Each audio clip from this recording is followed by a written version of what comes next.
Hi everybody, it's Maria Clark and welcome to my studio.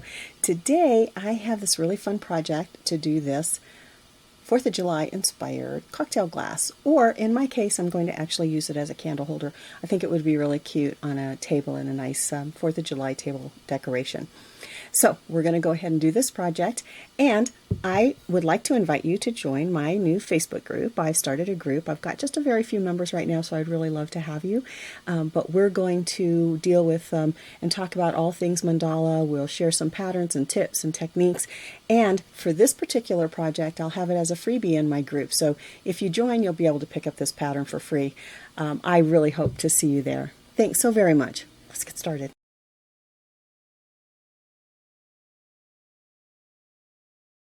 For this project, we're going to use this dollar store glass. It's a hurricane shape, and it's called a daiquiri 15-ounce glass, and my regular dotting tools and Americana gloss. And I'm using a regular acrylic in this project. I wanted a certain color, and the gloss enamels didn't have the color that I was looking for. So I am going to go ahead and, instead of making this dishwasher safe, I'm just going to go ahead and make it a candle holder. But if you can find a color of paint that you like, then, you know, that comes in a multi-surface or the gloss enamel, you can use it and make it dishwasher safe. I've got these fantastic stencils that I've created that are in my shop, and you can see how easy it is to place the stencil and mark the glass. So I just do the base, and then to make and mark the bowl, I'm just going to move up and put a mark, just kind of line it up. And I'm only going to put 4. This is actually going to be 12 segment, but I'm only going to put 4 because I just need the guidelines.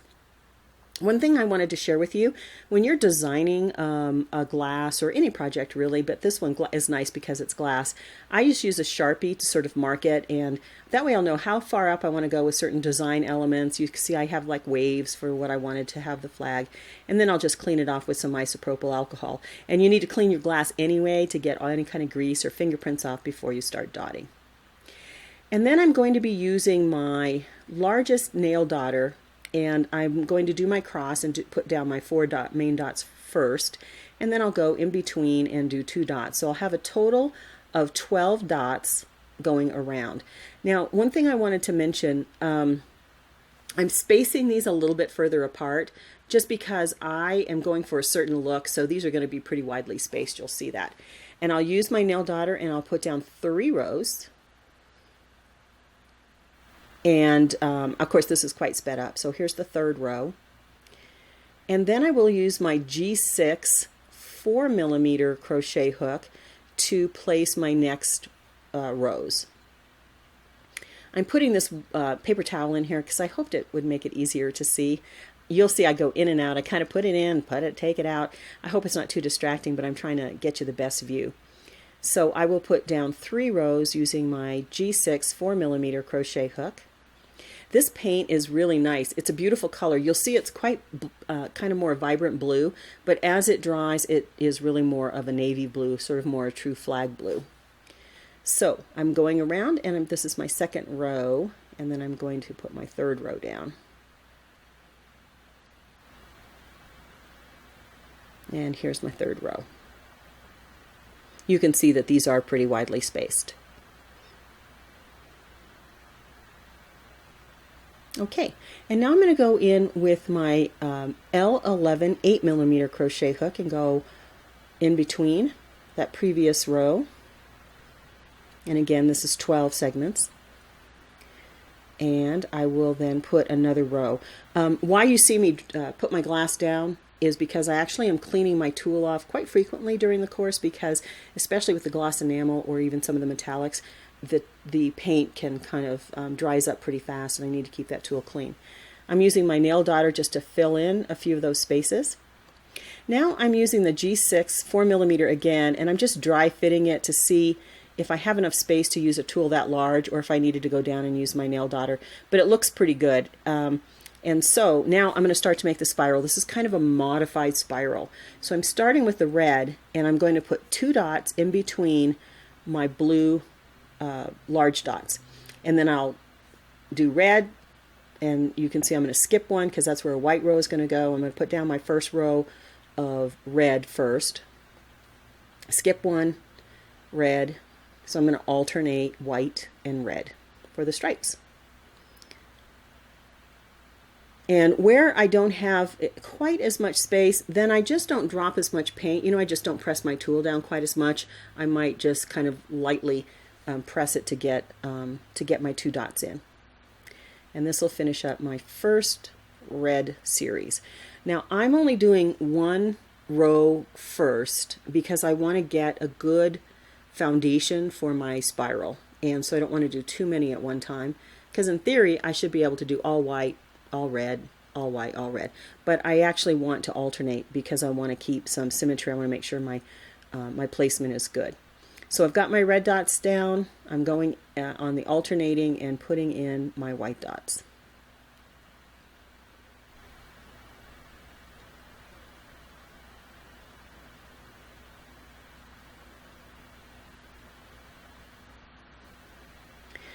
Okay, and again, like I said, I'm doing only 1 row at a time. As I feel like I've done a good job of getting these placed, then I'll start to add, do more than 1 row at a time.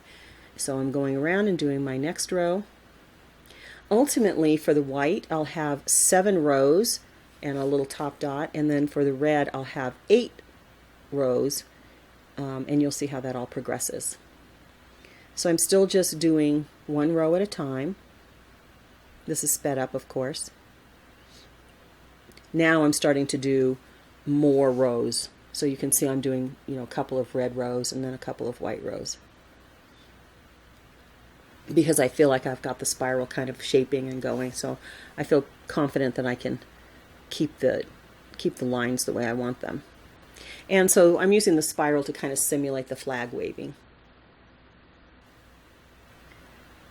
I think this is a really fun project. I'm getting kind of a late start. My son is getting married and we're going to Hawaii in a few days, and I just got, kind of working on a lot of preparations for the trip. So I didn't quite get this out as fast as I would like to, but you have a couple of days to get a project like this done.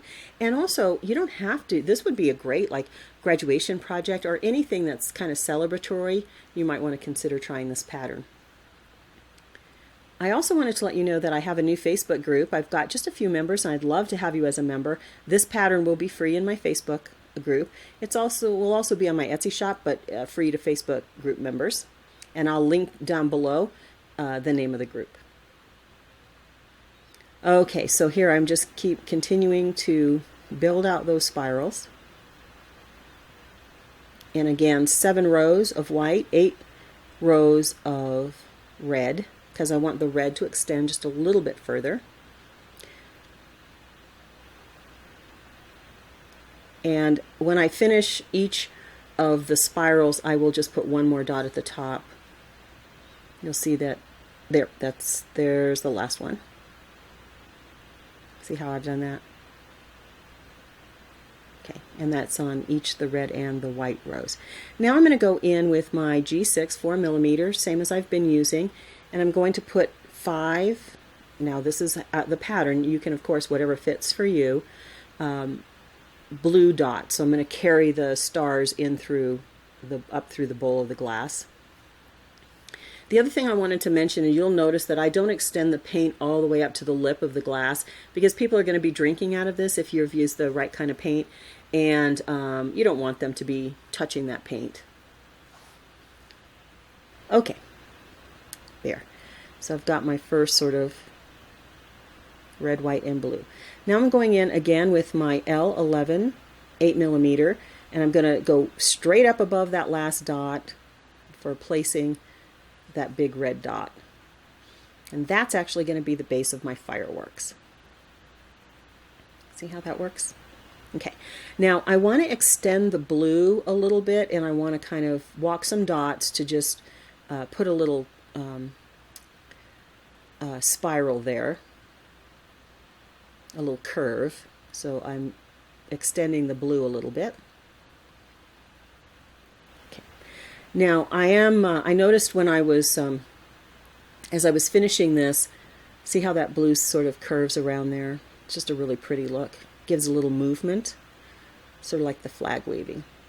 Now I'm going to go in and fill in a little bit. So I'm going to take my white and my red and my largest nail daughter, and I'm just going to fill in. See how I did one at the top where the spiral starts and then where it ends? You'll see that again here.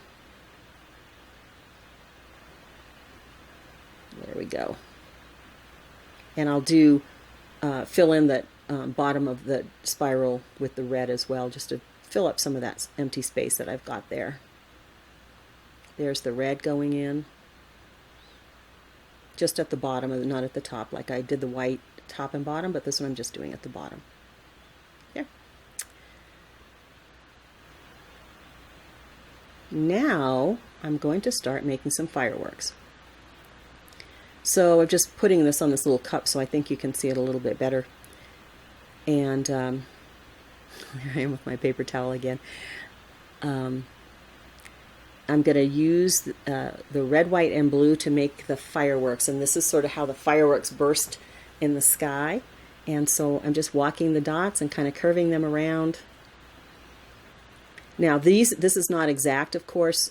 Yours will vary, and mine varied one to the next, but generally I used about 5 of the large nail daughter and white, and then I'm filling in with a smaller nail daughter and red.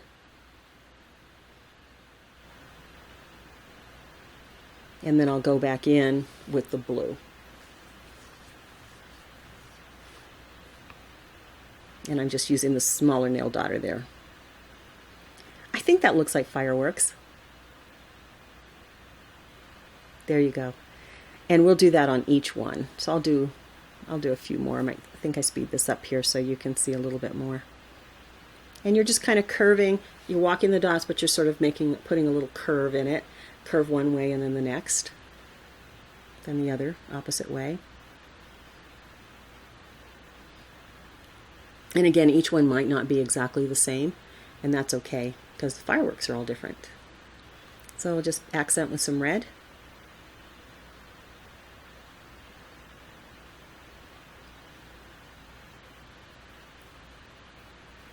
And go back in with some blue.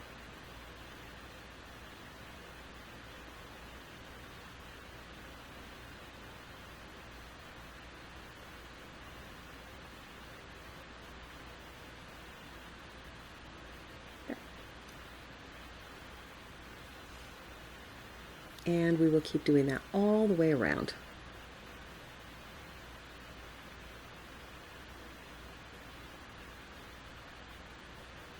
And speeding this up.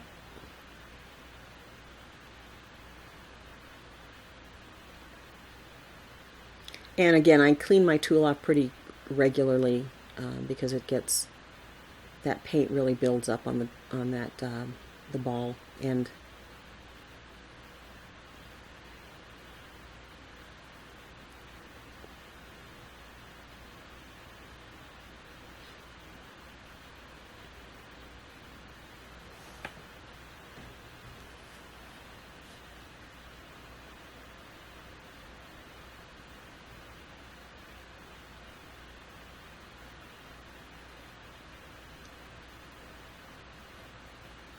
And just finishing up my last one here.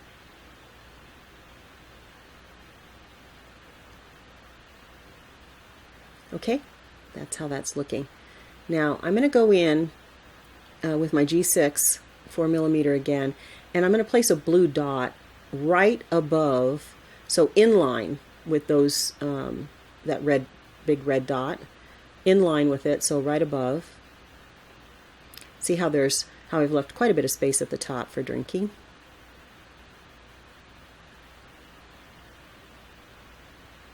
And that's the final one.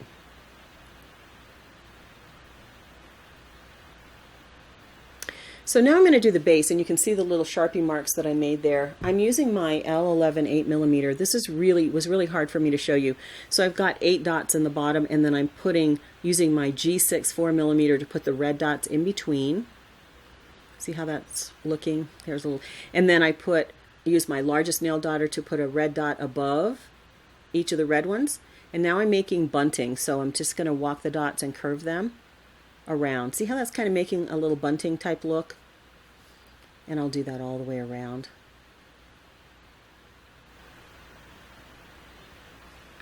It was really hard to show you here. So now I'm just accenting with a little bit of red.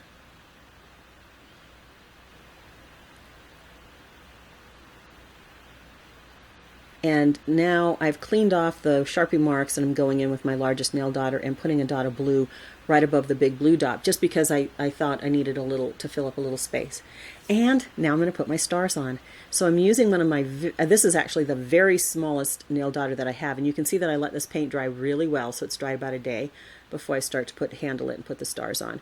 And I've put a white dot on each of the blue dots. Just that's the only top dotting that I'm going to use. And you can see that the dots are really small because I want to simulate stars on that background, that blue background.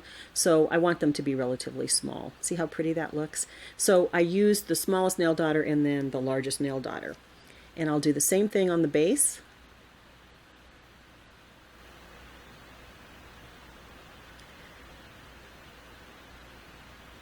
And I did the same thing on the blue dots around the top. And that really completes the project. I think it looks really good. I love it. I love the way it looks. Now I'm going to use mine as a votive holder because of the paint. Now here's a close-up of how the stars look on the blue background. Isn't that pretty? That's a really great color for the flag. And then here's the bunting at the base. Here's a little close-up of the fireworks. And then here's how the glass looks. I think it's going to look great with a candle in it, but it would also look nice with a little cocktail. Hey, thanks for joining me in my studio. I really appreciate it. Thanks so much. Take care.